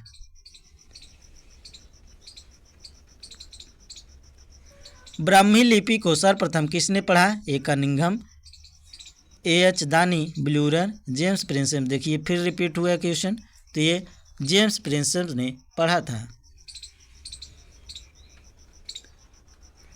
कालिदास के कुमार संभवम में किस पौराणिक चरित्र के जन्म की कहानी है? सनत कुमार, कार्तिकेय, प्रद्युम्न और अभिमन्यु। कालिदास के कुमार संभवम में किस पौराणिक चरित्र के जन्म की कहानी है? तो ये कार्तिकेय की जन्म की कहानी है। तो पूछा जाता है फ्रेंड कुमार संभवम किसने लिखा है, तो कालिदास ने लिखा है। एक क्वेश्चन ये भी बन सकता है आप लोग के लिए, तो इसको ध्यान रखिएगा। कालिदास के संस्कृत महाकाव्य कुमार संभवम में भगवान शिव और देवी पार्वती के पुत्र कुमार अन्य नाम कार्तिकेय स्कंद के जन्म की कहानी है, जो ताड़कासुर नामक राक्षस के वध हेतु जन्म लिया है। अगला क्वेश्चन जो कि वेरी वेरी इंपॉर्टेंट है फ्रेंड, मुद्रा राक्षस का लेखक निम्न में से कौन है? अश्वघोष, विशाख दत्त, कालिदास, भास। यूपीएससी प्री 1992, 47वीं बीपीएससी प्री 2005 में पूछा गया क्वेश्चन है। मुद्रा राक्षस का लेखक कौन है? तो ये विशाख दत्त हैं। कालिदास कुमार संभवम लिखे हैं। मुद्रा राक्षस की रचना विशाख दत्त ने की थी। इस ग्रंथ से मौर्य इतिहास मुख्यतः चंद्रगुप्त मौर्य के जीवन पर प्रकाश पड़ता है। अगला क्वेश्चन है मेगास्थनीज की पुस्तक का नाम है, तो ये इंडिका नाम है, जो कि वेरी वेरी इंपॉर्टेंट क्वेश्चन है फ्रेंड, इसको ध्यान रखिएगा। मेगास्थनीज की पुस्तक का नाम क्या है? तो इंडिका है। अर्थशास्त्र कल्हड़ द्वारा लिखा गया है, इसको ध्यान रखिएगा। चंद्रगुप्त मौर्य सिकंदर का समकालीन शासक था। सिकंदर के समकालीन विदेशी लेखक निरियाकस, अनेसिक्रिटस, अरिस्तोबुलस तथा मेगास्थनीज थे, जिनके विवरण चंद्रगुप्त मौर्य के विषय में सूचनाएं देते हैं। विदेशी लेखकों में मेगास्थनीज का नाम सर्वाधिक महत्वपूर्ण है, जिसकी पुस्तक इंडिका मौर्य इतिहास का प्रमुख स्रोत है। मेगास्थनीज की पुस्तक इंडिका में पाटलिपुत्र के नगर प्रशासन का वर्णन मिलता है। इसके अनुसार पाटलिपुत्र नगर का प्रशासन 30 सदस्यों की विभिन्न समितियों द्वारा होता है। इसकी कुल 6 समितियां होती हैं तथा प्रत्येक समिति में 5 सदस्य होते हैं। समिति का कार्य बिक्री कर वसूल करना था। बिक्री कर मूल्य के 10वें भाग के रूप में वसूल किया जाता था। करों की चोरी करने वाले को मृत्युदंड दिया जाता था। रिपीटेड क्वेश्चन फिर आया है फ्रेंड, इसको देख लीजिए। इंडिका का लेखक कौन है? विष्णुगुप्त, मेगास्थनीज, डायमेकस, प्लिनी। तो अभी देखे थे फ्रेंड, इंडिका का लेखक मेगास्थनीज हैं। सूची 1 को सूची 2 से मिलान कीजिएगा। तो इसमें एक तरफ पुस्तक दिया है, दूसरे तरफ लेखक दिए हैं, तो मिला लीजिए फ्रेंड। बात करें पुस्तक में बृहद संहिता, मूषिका मसा, रजतंगली, विक्रम, देव चरित, और इसमें लेखक है कल्हड़, बिल्हड़, अतुला और 12 मिहिर। तो इसमें मिलान करना है फ्रेंड, तो जो दिया गया है इसको मिला लीजिए। तो कौटिल्य अर्थात इसमें दिया है बृहद संहिता, तो बृहद संहिता के लेखक जो हैं 12 मिहिर हैं, इसको ध्यान रखिएगा। और मूषिका मसा के लेखक हैं अतुला, मूषिका मसा के लेखक होते हैं अतुला। और राजतरंगिणी तो ये कल्हड़ द्वारा लिखा गया, और विक्रमांक देवचरित ये बिल्हड़ द्वारा लिखा गया है। तो इसको ध्यान रखिएगा फ्रेंड। इसमें जो है विकल्प डी सही हो जाएगा। बीपीएससी ऑडिटर 2019 में पूछा गया क्वेश्चन है।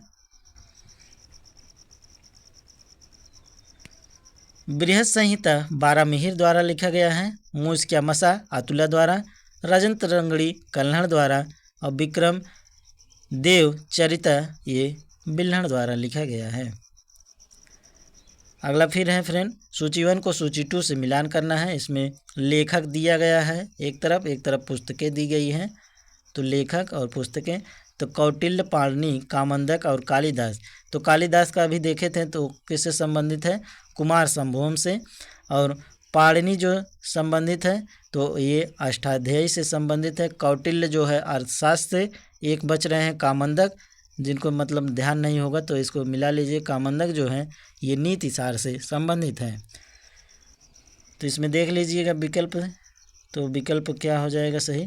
तो विकल्प ए जो है सही हो जाएगा फ्रेंड, इसको ध्यान रखिएगा। ए का 2, बी का 1, सी का 4 और डी का 3 हो जाएगा। बीपीएससी असिस्टेंट 2019 में पूछा गया क्वेश्चन है। कौटिल्य का अर्थशास्त्र है, पाणिनि का अष्टाध्यायी, कामंदन का नीतिसार और कालिदास का कुमार संभवम है।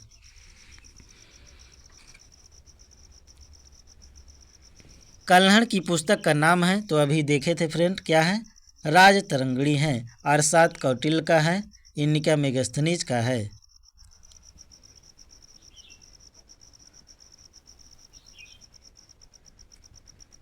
कल्हड़ ने राजतरंगिणी में कश्मीर का इतिहास लिखा। इस ग्रंथ की रचना कल्हड़ ने जयसिंह 1128 से 1149 ईस्वी के शासनकाल में किया। चंद्रगुप्त मौर्य के प्रधानमंत्री चाणक्य ने राजनीति शास्त्र पर प्रसिद्ध ग्रंथ अर्थशास्त्र की रचना की। कल्हड़ की पुस्तक का नाम क्या है, अर्थशास्त्र, इंडिका, पुराण या राजतरंगिणी। तो अभी पिछला क्वेश्चन देखे थे फ्रेंड, कल्हड़ की पुस्तक का नाम राजतरंगिणी है। बीपीएससी सीडीपीओ प्री 2005 में पूछा गया क्वेश्चन। इंडिका मेगस्थनीज की पुस्तक है। अर्थशास्त्र कौटिल्य का पुस्तक है, तो इसको ध्यान रखिएगा फ्रेंड। उदंतपुर शिक्षा केंद्र निम्न में से किस राज्य में अवस्थित था? बंगाल में, बिहार में, गुजरात में, तमिलनाडु। उपयुक्त में से कोई नहीं, उपयुक्त में से एक से अधिक। तो उदंतपुर शिक्षा केंद्र निम्न में से किस राज्य में अवस्थित था? तो ये अवस्थित है बिहार में।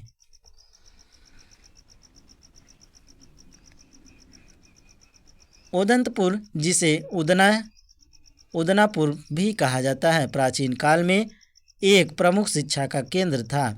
यह बिहार राज्य में अवस्थित था। इसकी स्थापना पाल वंश के प्रथम शासक गोपाल ने की थी। किस काल में अछूतों की अवधारणा स्पष्ट रूप से उद्धृत हुई थी? ऋग्वैदिक काल में, उत्तर वैदिक काल में, उत्तर गुप्त काल में, धर्मशास्त्र के समय में। किस काल में अछूत की अवधारणा स्पष्ट रूप से उद्धृत हुई थी? तो ये धर्मशास्त्र के समय में उद्धृत हुई थी।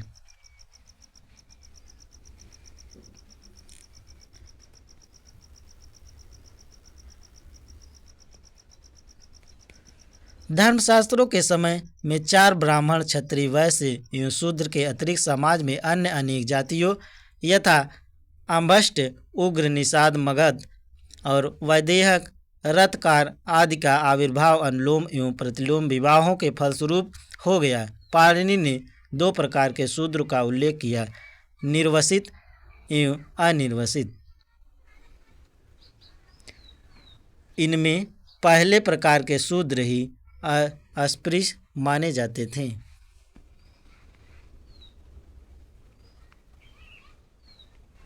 कौटिल्य की पुस्तक अर्थशास्त्र किस विषय पर आधारित है? इसको वेरी इम्पॉर्टेंट क्वेश्चन लगाइए फ्रेंड। कौटिल्य की पुस्तक अर्थशास्त्र किस विषय पर आधारित है? तो आर्थिक संबंध पर, शासन के सिद्धांत पर, विदेश नीति पर या धन संचय पर। तो इसमें ई विकल्प हो जाएगा फ्रेंड।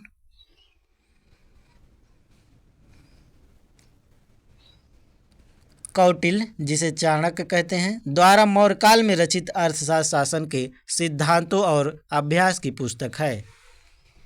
इसमें राज्य के लिए मंडल सिद्धांत हैं जो विदेश नीति की व्याख्या करते हैं।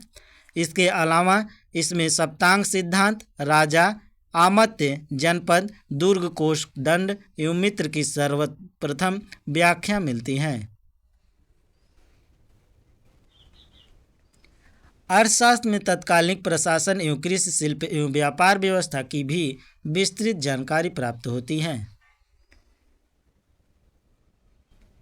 कौटिल्य के अर्थशास्त्र में किस पहलू पर प्रकाश डाला गया है? कौटिल्य के अर्थशास्त्र में किस पहलू पर प्रकाश डाला गया है?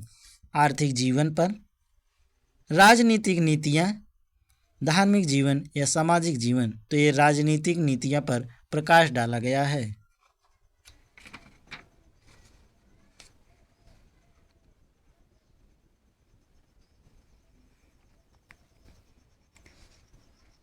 कौटिल्य के अर्थशास्त्र द्वारा चंद्रगुप्त मौर्य के शासनकाल की बहुत सी बातों पर ज्ञान प्राप्त होता है। यह वस्तुतः ऐतिहासिक ग्रंथ नहीं है, अपितु राजनीतिक शास्त्र एक अद्वितीय ग्रंथ है। इसकी तुलना मैकियावेली के प्रिंस से की जाती है। अर्थशास्त्र नामक पुस्तक का लेखक कौन है? बाणभट्ट, कौटिल्य, चाणक्य या विशाखदत्त? तो अभी देखे थे फ्रेंड, अर्थशास्त्र नामक किसके द्वारा लिखा गया है? तो कौटिल्य अर्थात चाणक्य के द्वारा लिखा गया है। विशाखदत्त द्वारा मुद्राराक्षक लिखा गया है फ्रेंड, इसको ध्यान रखिएगा। इतिहास के प्राचीन एवं मध्यकालीन के राजाओं और उनके द्वारा लिखी गई रचनाओं का सही मिलान किस युग में किया गया है? तो इसको बताना है फ्रेंड। कृष्णदेव राय, सम्रांगण, सूत्रधार, महेंद्र वर्मन, मतविलास, प्रहसन, भोजदेव, मानसोलास। अगला है सोमेश्वर, अमुत्य, माल्याद। तो बताइए फ्रेंड, इतिहास के प्राचीन और मध्ययुगीन काल के राजाओं और उनके द्वारा लिखी गई रचनाओं का सही मिलान किस युग में दिया गया है? तो ये दिया गया है महेंद्र वर्मन मतविलास प्रहसन। महेंद्र वर्मन मतविलास प्रहसन ये सही विकल्प है। बीपीएससी असिस्टेंट 2019 में पूछा गया क्वेश्चन है। मतविलास प्रहसन, महेंद्र वर्मन प्रथम, अमुत्य माल्याद, कृष्णदेव राय, सम्रांगण, सूत्रधार, राजा भोज, परमारवंश, मानसोलास, सोमेश्वर तृतीय। पेरिप्लस ऑफ द इरिथ्रियन से किसने लिखी? टीरेसियस, प्लिनी, टालमी, स्ट्रैबो? उपयुक्त में से कोई नहीं, उपयुक्त में से एक से अधिक। पेरिप्लस ऑफ द इरिथ्रियन सी किसने लिखी? तो विकल्प ई सही है फ्रेंड। फैक्ट देख लीजिए, पेरिप्लस ऑफ द इरिथ्रियन सी एक ग्रीको रोमन पेरिप्लस मुंशीक्रिप्ट डॉक्यूमेंट्स है, मैन्युस्क्रिप्ट डॉक्यूमेंट है। यह रोमन मिरिस के बंदरगाहों से नेविगेशन और व्यापार के अवसरों का वर्णन करता है। इसे लगभग 60 में अलेक्जेंड्रिया के एक नाम नाविक ने लिखा। इसने भारत से आयात तथा निर्यात की जाने वाली वस्तुओं का उल्लेख किया है।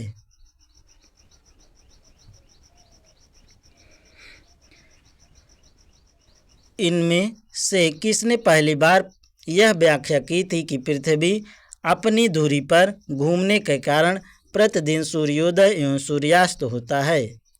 तो बहुत ही इम्पोर्टेंट क्वेश्चन है फ्रेंड। आर्यभट्ट ने, भास्कर ने, ब्रह्मगुप्त ने, बारामिहिर ने? उपयुक्त में से कोई नहीं, उपयुक्त में से एक से अधिक। इनमें से किसने पहली बार यह व्याख्या की थी कि पृथ्वी अपने धुरी पर घूमने के कारण प्रतिदिन सूर्योदय एवं सूर्यास्त होता है? तो ये आर्यभट्ट ने कहा था।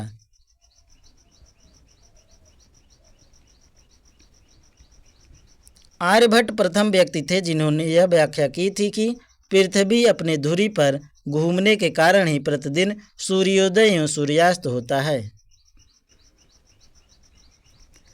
इनमें से कौन गुप्त काल में औषध के क्षेत्र में अपने कार्य के लिए जाने जाते थे? सुषुप्त, सौमिला, शूद्रक, शौनक? उपयुक्त में से कोई नहीं, उपयुक्त में से एक से अधिक। तो इसमें ई विकल्प सही है फ्रेंड।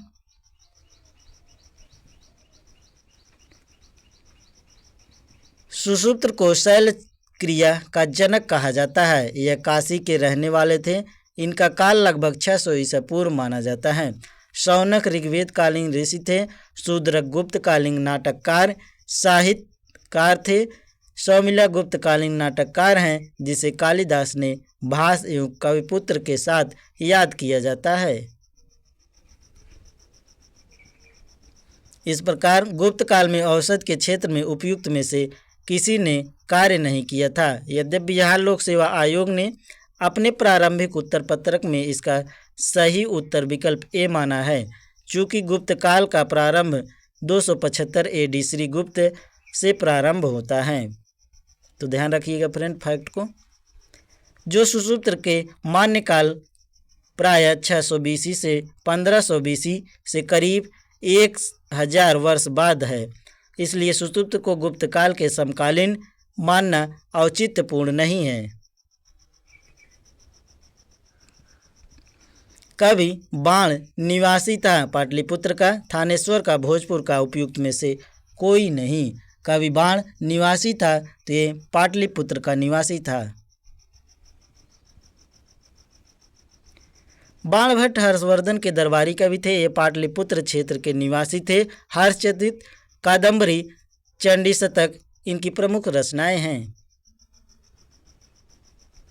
पृथ्वीराज रासो के लेखक है कल्हण, बिल्हण, जननायक, जयानक या चंद्रबरदाई। पृथ्वीराज रासो के लेखक है Chand Bardai. Very very important question है फ्रेंड।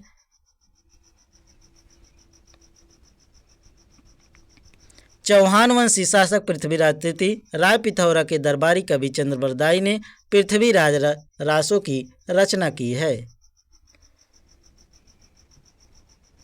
पृथ्वीराज रासो नामक पुस्तक किसके द्वारा लिखी गई है? तो ये रिपीटेड क्वेश्चन है फ्रेंड। तो अभी देखे थे पृथ्वीराज रासो नामक पुस्तक चंद्रबरदाई द्वारा लिखी गई है। कालिदास द्वारा कुमार संभोम लिखा गया है। कल्हड़ द्वारा रजत रंगड़ी लिखी गई है और विशाख दत्त द्वारा मुद्रा राचक लिखा गया है। तो इसको ध्यान रखिएगा फ्रेंड।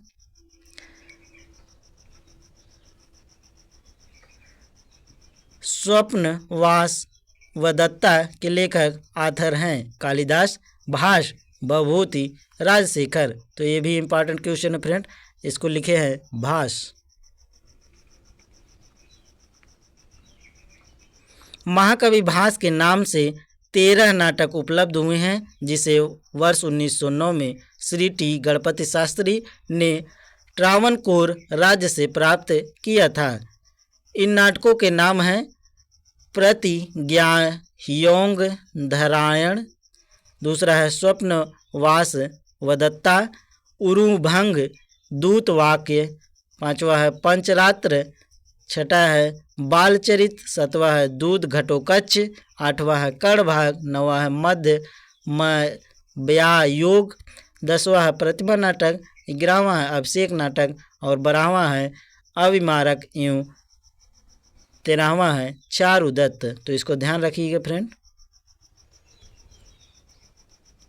अगला रिपीटेड क्वेश्चन जो कि वेरी वेरी इंपॉर्टेंट है। कुमार संभवम महाकाव्य किस कवि ने लिखा है? रघुवंशम, कुमार संभवम, ये सब पूछा जाए तो फ्रेंड हमेशा याद रखिएगा ये कालिदास द्वारा लिखी गई हैं।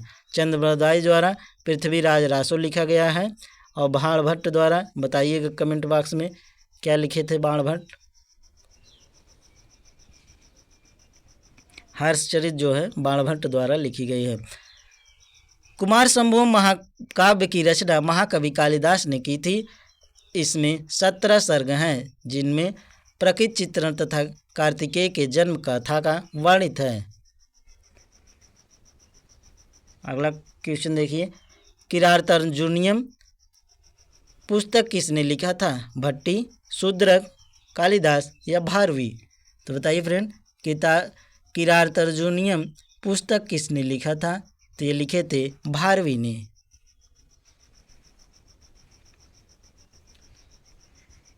किरातार्जुनीयन पुस्तक के लेखक भारवी हैं। इस पुस्तक की कथा वस्तु महाभारत से ली गई है। इसमें अर्जुन तथा किरात वेशधारी शिव के बीच युद्ध का वर्णन है। उस स्रोत का नाम बताइए जो प्राचीन भारत के व्यापारिक मार्गों पर मौन है। संगम साहित्य, मिलिंद पन्हों, जातक कहानियाँ या उपयुक्त में से कोई नहीं। उस स्रोत का नाम बतलाइए जो प्राचीन भारत के व्यापारिक मार्गों पर मौन है। तो मिलिंद पन्हों। पाली भाषा में बौद्ध भिक्षु नागसेन द्वारा लिखित मिलिंद पन्हों में नागसेन एवं हिंद यवन शासक मेनांडर के बीच वार्तालाप का वर्णन है। इसमें व्यापारिक मार्गों का वर्णन नहीं मिलता है। अगला क्वेश्चन है हर्षचरित नामक पुस्तक किसने लिखी है? तो ये बहुत ही इंपॉर्टेंट है फ्रेंड। तो अभी पिछले क्वेश्चन में पूछा गया था। हर्षचरित नामक पुस्तक किसने लिखा है? तो आर्यभट्ट, बाणभट्ट, विष्णुगुप्त, परिमल गुप्त। तो ये लिखे हैं फ्रेंड बाणभट्ट।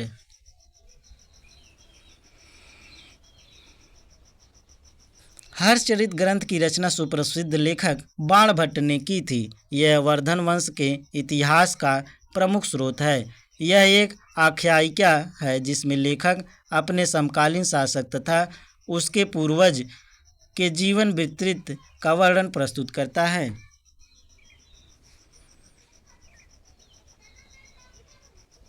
अगला है सूची 1 को सूची 2 से मिलान करना है फ्रेंड।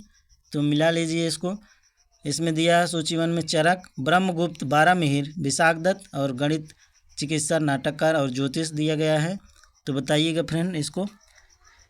तो इसमें हो जाएगा चरक। चरक जो है किससे संबंधित है? तो आप सबको पता है फ्रेंड, चरक जो है संबंधित है ये चिकित्सा से। चरक और सुषुप्त अगर पूछा जाए तो किससे संबंधित है? तो ये चिकित्सा से संबंधित है। उसके बाद ब्रह्मगुप्त, तो ये गणित से संबंधित है। बारामिहिर की बात करें तो बारामिहिर जो है ये ज्योतिष से संबंधित है। विशाखदत्त का ये नाटक है जिसको किसने लिखा था? मुद्रा राक्षक।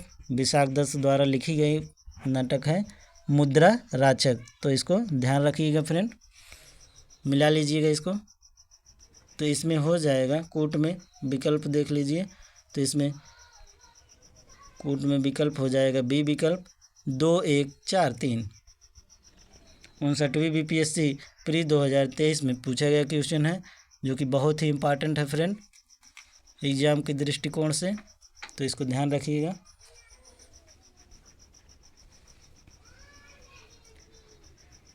चरक जो है ये चिकित्सा से संबंधित है, ब्रह्मगुप्त गणित से, बारामिहिर जो है ज्योतिष से, विशाखदत्त नाटककार हैं। राजनीति की प्रारंभिक पुस्तक नीतिसार किसके द्वारा लिखी गई थी? चरक द्वारा, कौटिल्य द्वारा, कामंदक द्वारा, इनमें से कोई नहीं। 59वीं बीपीएससी प्री 2023 में पूछा गया ताज़ा क्वेश्चन है फ्रेंड। राजनीति की प्रारंभिक पुस्तक नीतिसार, नीतिसार किसके द्वारा लिखी गई थी? तो ये कामंदक के द्वारा लिखी गई थी।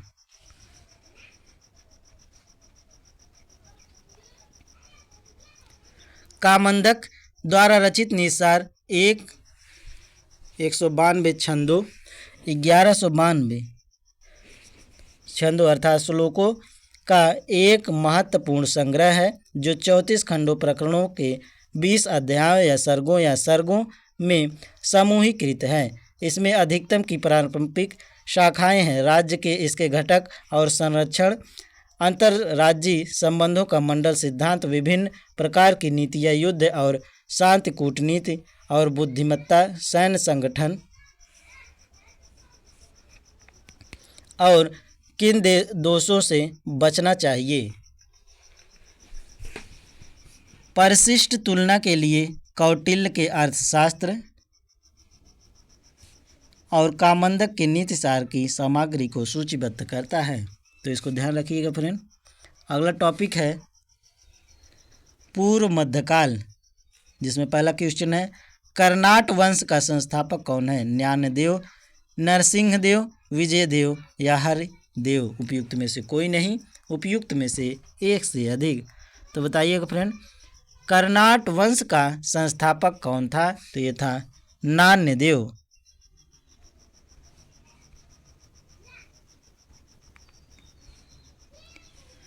कर्नाट वंश के संस्थापक नान्यदेव 1097 से 1147 ईस्वी थे। वे एक महान योद्धा थे। नान्यदेव ने कर्नाट की राजधानी सिमरावगढ़ को बनाया। कर्नाट वंश का शासनकाल 1097 से 1325 ईस्वी मिथिला का स्वर्ग युग कहलाता है।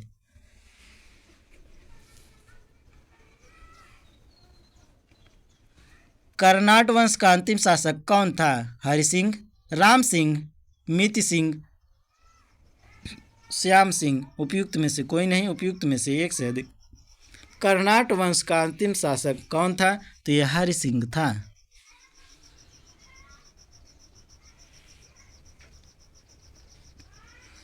कर्नाट वंश का अंतिम शासक हरि सिंह देव थे। ये कला और साहित्य के संरक्षक थे। इन्होंने पंजीकरण व्यवस्था की शुरुआत की थी। बिहार में विक्रमशिला विश्वविद्यालय के संबंध में निम्नलिखित कथनों पर विचार कीजिए। यह बिहार के वर्तमान बांका जिले में स्थित है। इसकी स्थापना पाल वंश के राजा गोपाल प्रथम ने की थी। बौद्ध धर्म का वज्रयान संप्रदाय यहाँ फला फूला। यहाँ खगोल विज्ञान, तर्कशास्त्र, कानून, व्याकरण और दर्शन जैसे अन्य विषय भी पढ़ाए जाते थे। उपयुक्त में से कौन सा कथन गलत है? गलत बताना है फ्रेंड, तो इसको ध्यान रखिएगा कि गलत बताना है आपको। तो इसमें पहला विकल्प जो है सही हो जाएगा, 1 और 2 जो कि गलत हैं, इसलिए सही है क्योंकि गलत पूछा गया है। तो पहला विकल्प 1 और 2, यह बिहार के वर्तमान बांका जिले में स्थित है, तो ये बात गलत है। इसकी स्थापना पाल वंश के राजा गोपाल प्रथम ने की थी, ये गलत है। तो इसलिए विकल्प ए जो है सही हो जाएगा क्योंकि गलत पूछा था।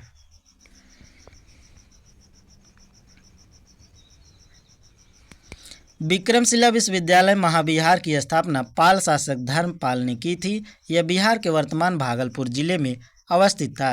इस विश्वविद्यालय में बौद्ध धर्म के तंत्रयान शाखा वज्रयान का सर्वाधिक प्रभाव था। इसके अतिरिक्त इस विश्वविद्यालय में खगोल विज्ञान, तर्कशास्त्र, कानून, विधि, व्याकरण और दर्शन जैसे अन्य विषय भी पढ़ाए जाते थे। 12वीं शताब्दी के अंत में इस विश्वविद्यालय को मुहम्मद बिन बख्तियार खिलजी की सेना ने नष्ट कर दिया था। विक्रमशिला नामक प्राचीन विश्वविद्यालय की स्थापना बंगाल के किस शासक ने की थी? धर्मपाल ने, गोपाल ने, देवपाल ने, महिपाल ने। विक्रमशिला नामक विश्वविद्यालय प्राचीन विश्वविद्यालय की स्थापना बंगाल के किस शासक ने की थी? तो ये धर्मपाल ने की थी। विक्रमशिला के प्राचीन बौद्ध विश्वविद्यालय की स्थापना बंगाल के पालवंशी शासक धर्मपाल 770 से 810 ईस्वी द्वारा की थी। नालंदा विश्वविद्यालय के पतन के बाद यह बौद्ध धर्म के प्रमुख केंद्र के रूप में विकसित हुआ। विक्रमशिला विश्वविद्यालय किनके द्वारा स्थापित किया गया था? गोपाल के द्वारा, धर्मपाल, देवपाल। उपयुक्त में से एक से अधिक, उपयुक्त में से कोई नहीं। 68वीं बीपीएससी प्री 2023 में पूछा गया क्वेश्चन है फ्रेंड, तो ये बहुत ही इम्पॉर्टेंट है, इसको ध्यान रखिएगा। विक्रमशिला विश्वविद्यालय किनके द्वारा स्थापित किया गया? तो ये धर्मपाल के द्वारा स्थापित किया गया था।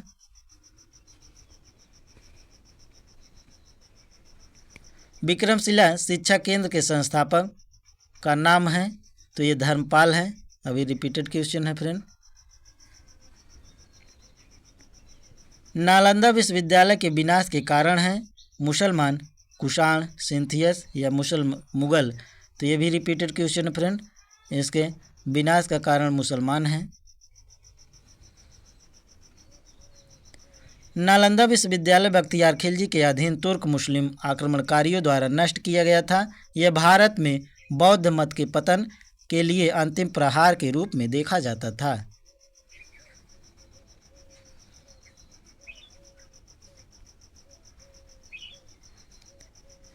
मैथिली भाषा का विकास निम्नलिखित में से किसके शासनकाल के दौरान शुरू हुआ? पिथिपति, चेरो राजवंश, ओइनिवार राजवंश या कर्नाट राजवंश?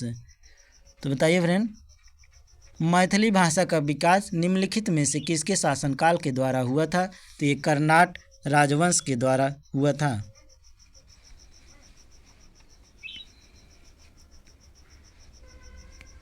मैथिली भाषा का विकास कर्नाट राजवंश 11वीं शताब्दी के शासनकाल में हुई थी। कर्नाट वंश का संस्थापक नान्यदेव थे।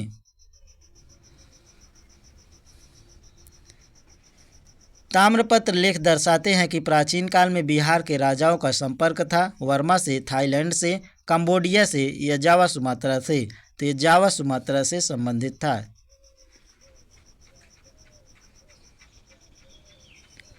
पालवंशी शासक देवपाल बौद्ध मतानुयायी था।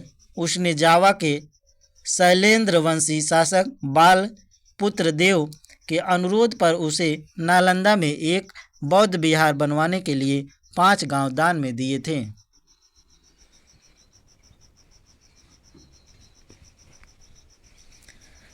स्वर्णभूमि का वह राजा कौन था जिसने नालंदा में एक बौद्ध विहार की स्थापना की तथा उसके रख रखाव हेतु अपने दूत द्वारा देवपाल से 5 गांव दान में देने के लिए प्रार्थना की?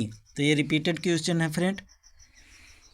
तो धरिणद, संग्राम धनंजय और बालपुत्र देव और चूड़ामणि वर्मन। तो इसमें हो जाएगा बालपुत्र देव।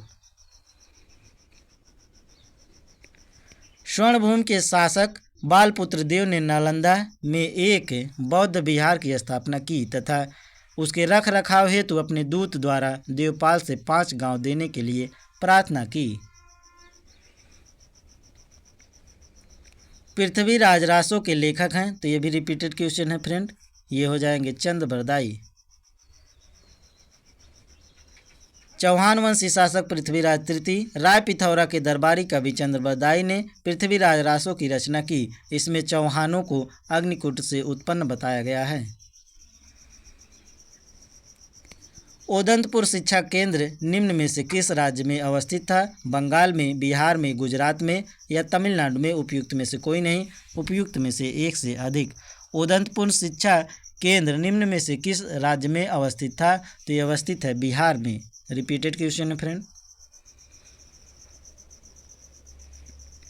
ओदंतपुर, जिसे उदनापुर भी कहा जाता है, प्राचीन काल में एक प्रमुख शिक्षा केंद्र था।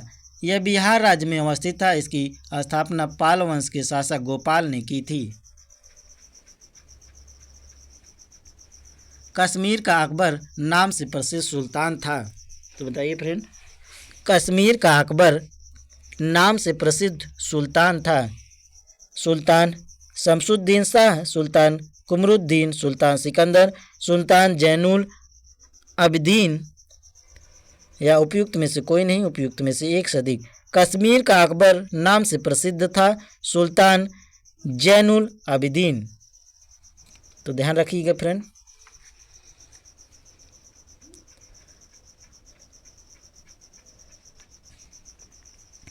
अकबर के समान धर्म सहिष्णु एवं सामाजिक कार्यों के लिए सुल्तान जैनुल अबिदीनी को कश्मीर का अकबर कहा जाता है। उसने संस्कृत के अनेक महत्वपूर्ण ग्रंथों का अनुवाद कराया तथा श्री भट्ट और मंसूर बिन अहमद जैसे वैद्यों को संरक्षण प्रदान किया। तो चलिए फ्रेंड, आपका प्राचीन इतिहास जो कि कंप्लीट होता है। तो वीडियो को लाइक शेयर सब्सक्राइब ना किए हों तो कर दीजिएगा टीचिंग दर्पण को, ताकि आपको नए नए वीडियो का नोटिफिकेशन मिलता रहे। और इसका PDF प्राप्त करने के लिए टेलीग्राम टीचिंग दर्पण को ज्वाइन कर लीजिएगा, उसमें PDF पड़ जाएगी, आप लोग डाउनलोड कर लीजिएगा। तो कमेंट बॉक्स में कमेंट करके बताइएगा फ्रेंड, कोई सुझाव हो, सलाह हो, आपको वीडियो कैसा लग रहा है वो भी कमेंट करके बताइएगा। एक एक कमेंट आपके बहुत ही महत्वपूर्ण होते हैं, हमको प्रेरित करते हैं अगला वीडियो बनाने के लिए। तो चलिए फ्रेंड, मिलते हैं नेक्स्ट वीडियो में, तब तक के लिए धन्यवाद।